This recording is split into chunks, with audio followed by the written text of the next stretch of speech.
S'ha dit, el dia 8 de març és el Dia Internacional de les Dones. Hi ha un reconeixement unànime de tota la comunitat internacional dels drets de les dones i en especial el dret a la igualtat i el dret a viure una vida lliure de violències de qualsevol tipus. En aquest sentit, des del cos de Mossos d'Esquadra i tal com deia l'Anna, donarem una visió per un costat de totes les accions o les mesures positives que s'estan fent per tal de promoure la feminització del cos de Mossos d'Esquadra i, per altra banda, tota aquesta realitat que continua sent una realitat tossuda, una xacra, que és la realitat de les violències masclistes que pateixen les dones en totes les seves formes. En aquest sentit, si comencem per la part de les polítiques de feminització del cos, les polítiques de feminització del cos són un dels objectius estratègics de la Prefectura de la Policia i, evidentment, del Departament d'Interior, per la resta també de cossos operatius del Departament d'Interior, que implica un procés de transformació organitzatiu, d'acord, feminista, evidentment, per tal de promoure i afavorir la cultura de la igualtat.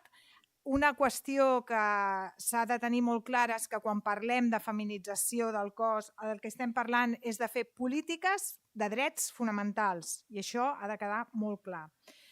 I les mesures que s'han adoptat per corregir aquesta infrarrepresentació de les dones poden ser o són campanyes per trencar aquests estereotips de gènere, incrementar el nombre de dones que es presenten tant a les convocatòries d'accés com també a les convocatòries de promoció. Recordem que la incorporació de dones als Mossos arriba al 23% del total de persones que conformem el cos de Mossos d'Esquadra. Som el cos policial de l'estat espanyol amb més presència femenina, però evidentment no estem encara ni en aquesta paritat ni en aquesta equitat que ens ordena, però no només des d'un punt de vista legal, sinó també des d'un punt de vista de necessitat social i de polítiques de drets, que és això el que dèiem, està entre un 40 i un 60% de presència policial femenina en el cos policial. Sí que és cert que a nivell, per exemple, europeu hi ha països que encara estem lluny de països com Lituània o Letònia, que presenten un 40% de dones, o països com Països Baixos, Suècia o Estònia, que les seves policies, la presència de dones a les seves policies es situa al voltant del 35%, o d'Anglaterra, Escòcia, Noruega, Bèlgica o Xipre, que presenten dades de més d'un 25%. Per tant, tenim un 23% de dones policia, però, per exemple, en el que té a veure amb dones comandament, estem en un 13,49% de percentatge. Un dels objectius que persegueix la feminització és revertir aquesta actual situació pel que fa a la quota de comandaments per assolir una representació més paritària d'homes i dones dintre de la policia. Necessitem una plantilla, una policia diversa i amb equilibri en quant també a la presència d'homes i dones, perquè així representarem millor a la societat a la qual servim. Hem de ser un reflexe d'aquesta societat i hem de lluitar contra aquest desequilibri actual que no és res més que fruit dels estereotips socials i d'aquesta cultura i d'aquesta discriminació històrica basada en el patriarcat que s'arrossega. I el que els comentava, tenim un marc legal que ens interpel·la directament, la Llei 17/2015 d'Igualtat Efectiva d'Homes i Dones. En el seu article 15è estableix l'obligatorietat de les administracions que pengen de l'Administració de la Generalitat de Catalunya, dels diferents serveis, de tenir plans d'igualtat. El 21 de gener de l'any 2022 es va signar un acord per part del conseller d'Interior i la majoria de sindicats del Pla d'Igualtat, i aquest Pla d'Igualtat té 6 objectius, bàsicament.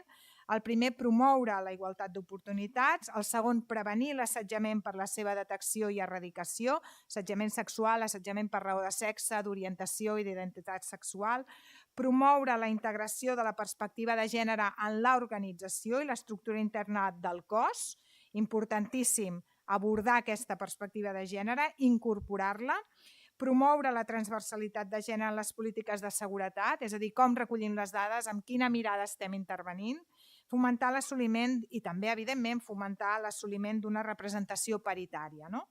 que tendeixi a assolir aquest 50%, però que en tot cas s'ha de mantenir entre un 40 i un 60%. L'objectiu és, doncs, promoure aquests lideratges femenins i aquesta corepresentació.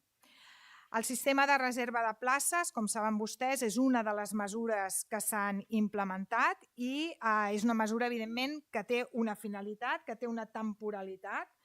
Aquestes mesures, segons nombroses sentències del Tribunal Constitucional, són mesures que han de complir 3 requisits. El primer és la motivació. Ha d'existir una situació real de discriminació que justifiqui l'aplicació d'aquesta mesura positiva. En el nostre cas, les dades així ho diuen, 23% de dones, 21% fa un temps quan encara no s'havia implementat cap d'aquestes mesures. La proporcionalitat és el segon ítem, el segon indicador que s'ha de complir, que és l'adequació de la mesura d'acció positiva a la situació existent i a l'objectiu que es pretén assolir. Per tant, es compleix també, i finalment la temporalitat, en el sentit que aquestes mesures, en aquest cas la de reserva de places, han de desaparèixer en el moment en què s'assoleixi l'objectiu, que és estar entre aquest 40 i aquest 60%.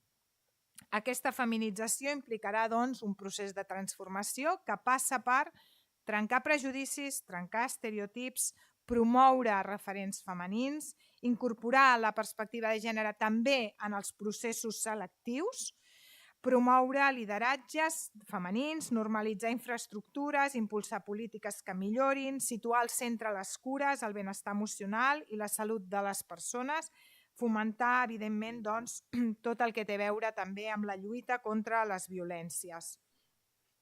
Per assolir, per exemple, com un exemple de mesura de conciliació familiar, s'han posat en marxa 2 sales de lactància, tant un complex central com una a la regió policial metropolitana sud, i es preveu que durant l'any 2024 s'habilitin altres sales.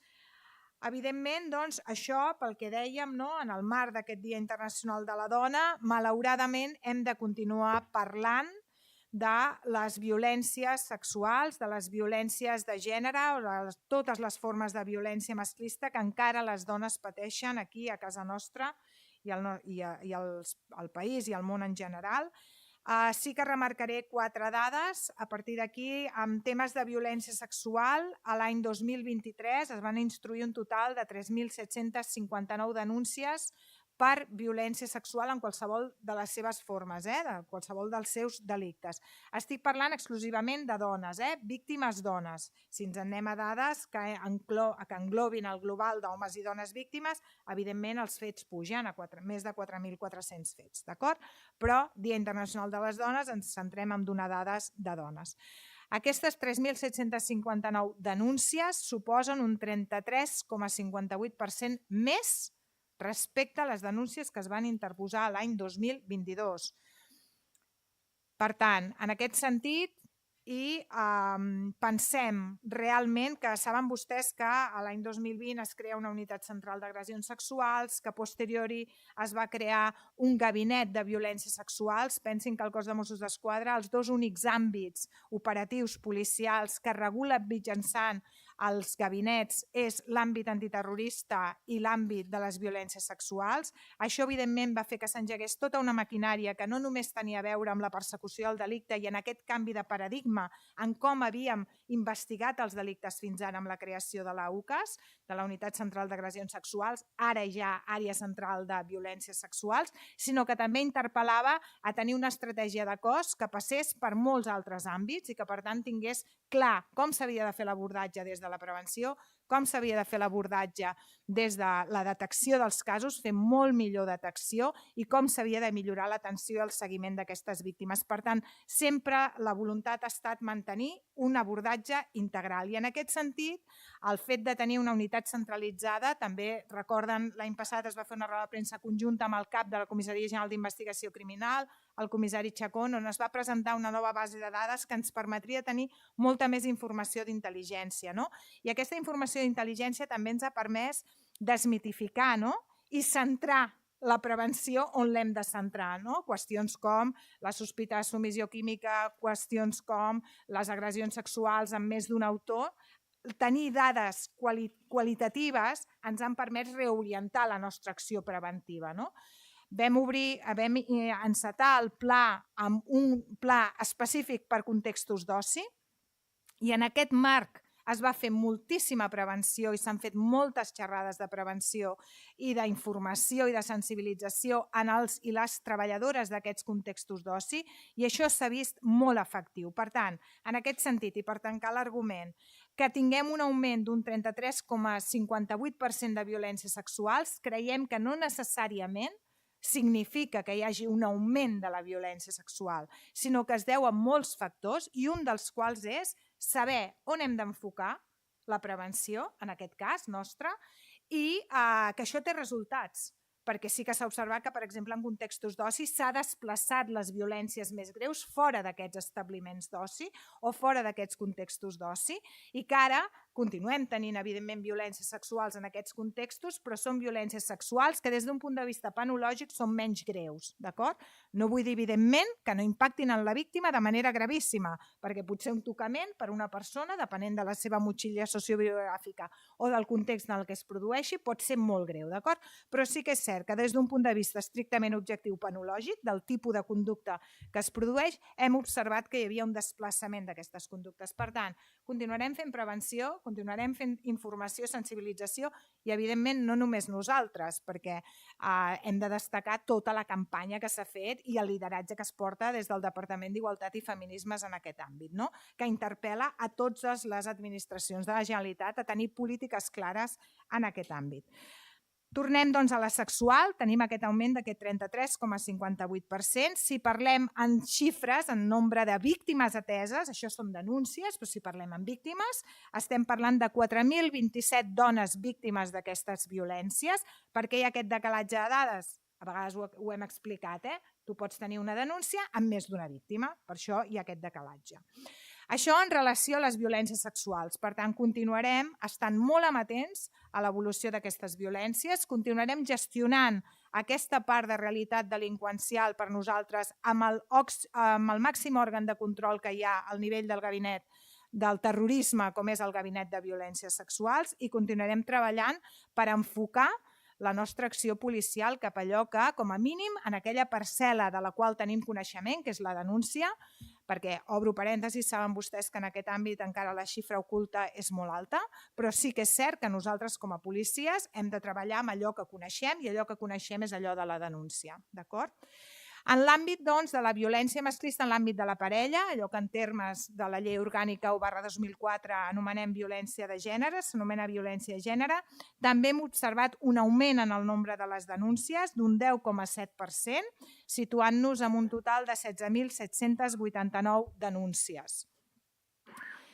En relació a la franja d'edat de les persones víctimes d'aquesta violència de gènere, tenim que un 97% de la violència de gènere passa en persones majors de 18 anys, per tant, en persones adultes, i observem un descens d'un 14,60% en relació a les víctimes menors d'edat, que en l'any 2023 es van situar en un 4,3% del total de víctimes. La mitjana d'edat de les víctimes se situa al voltant encara dels 36 anys i en persones majors de 65 anys tenim que un 1,8%. En aquest sentit, continuem també posant tots els esforços perquè les persones o els col·lectius són col·lectius molt vulnerables, les persones grans, molt victimitzades, no només en l'àmbit de les violències de gènere o de la violència domèstica, sinó en molts altres àmbits, en l'àmbit dels delictes socioeconòmics, en l'àmbit de les estafes, d'acord? Per tant, sobretot, no deixar de parlar-ne, no deixar d'enfocar-nos en aquest col·lectiu que presenta unes vulnerabilitats molt altes a nivell, no com a persones, però sí a vegades amb les dificultats que presenten, no? Això per un costat. I en relació al nombre de detencions que s'han produït en l'àmbit de la violència de gènere han augmentat un 11,3% i hi ha 32 detinguts menors de 18 anys.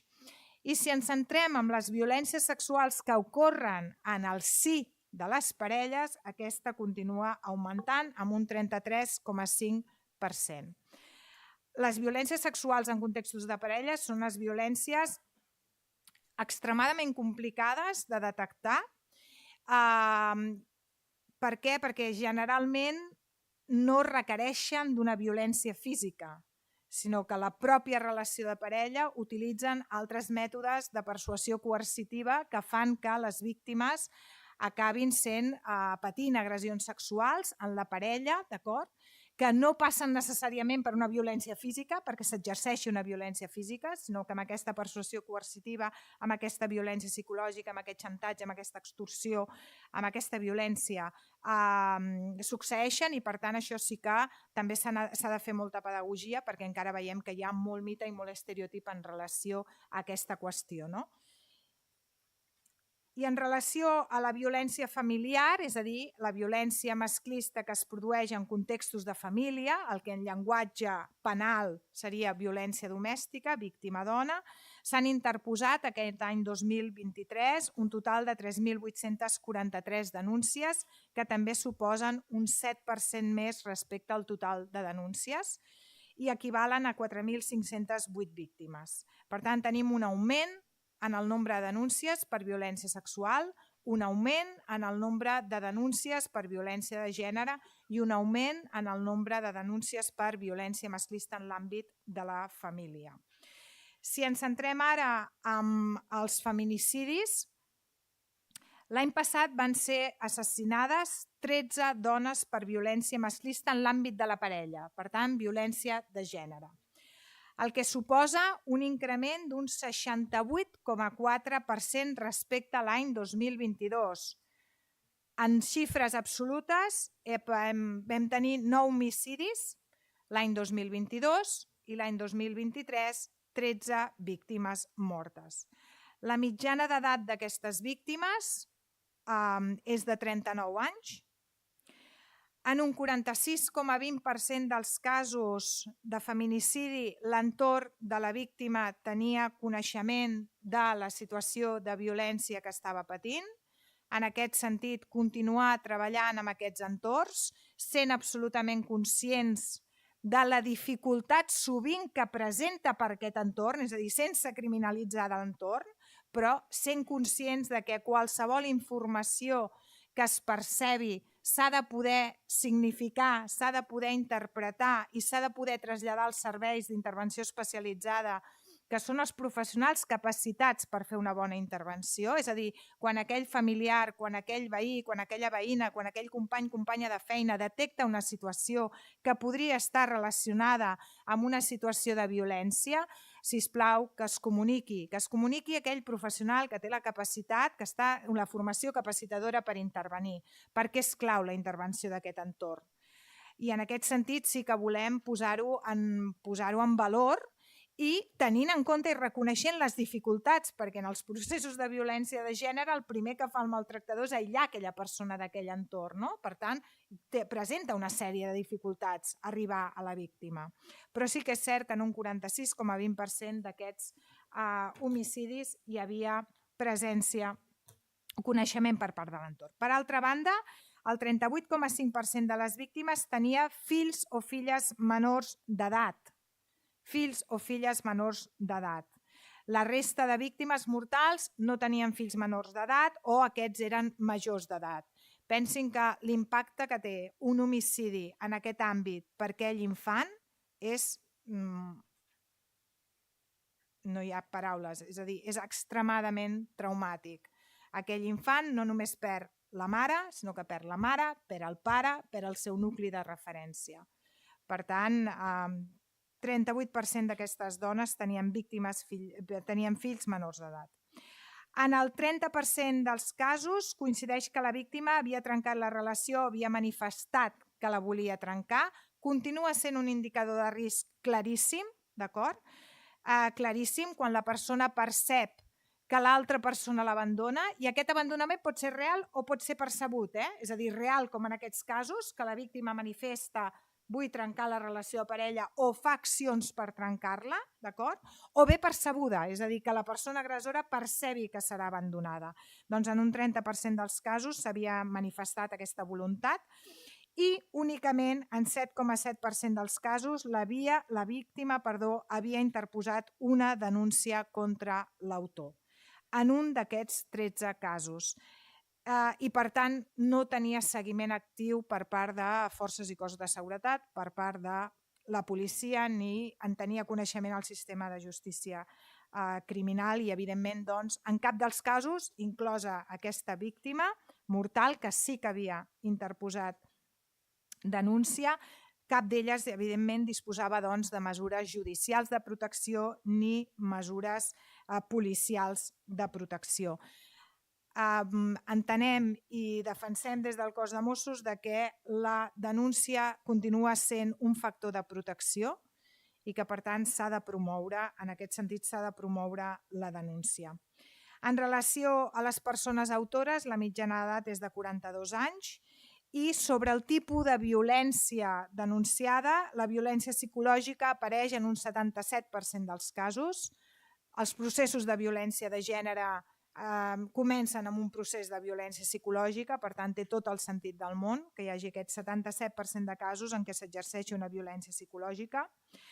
En un 61% dels casos, aquests autors no només havien exercit violència psicològica, sinó que també havien exercit violència física cap a les seves parelles, i en un 7% dels casos aquesta s'havia vist agreujada amb una violència sexual. Pensin que tot això també és directament proporcional al risc d'ideació suïcida i de conducta suïcida per part de la dona. Augmenta d'una manera molt exponencial en el supòsit en què pateixis violència respecte a la mitjana de risc feminicida. Quan aquesta dona pateix una situació de violència de gènere, de violència física, i aquesta és agreujada per una violència sexual, l'índex es dispara. I finalment dir que en relació als autors, només en un cas l'autor havia estat denunciat per parelles anteriors. És el que s'anomena la figura dels autors persistents, d'aquells autors que no només són autors amb una parella, sinó que ho són amb altres parelles. I, per tant, en aquest sentit, continuar treballant pels feminicidis.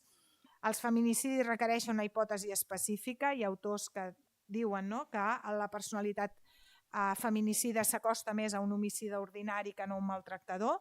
En tot cas, són les formes més bèsties, més brutals de violència sobre les dones, amb un impacte molt dur sobre les famílies, sobre els fills i filles, i, per tant, en aquest sentit, el cos de Mossos continuarà treballant per la protecció tant de les víctimes de violència de gènere que són maltractades com per evitar qualsevol tipus d'agressió o de lesió greu o, evidentment, un feminicidi. A partir d'aquí, resto a la seva disposició per qualsevol dubte o consulta que tinguin. Alguna pregunta? Sí?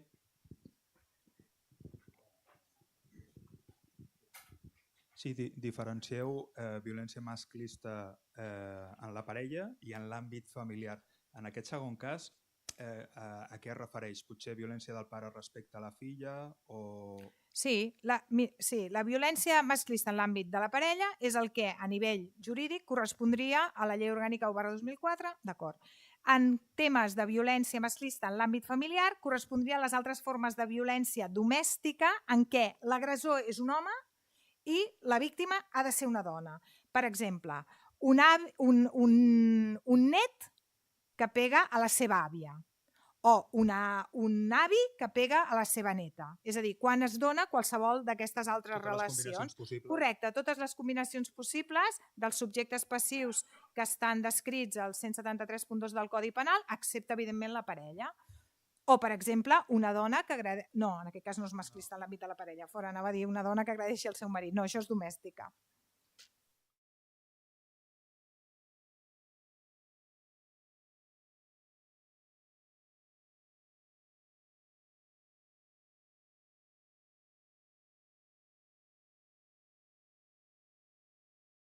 Protegeix amb moltes altres formes de la violència que pateixen les dones. De fet, recull el que l'any 95 a la conferència de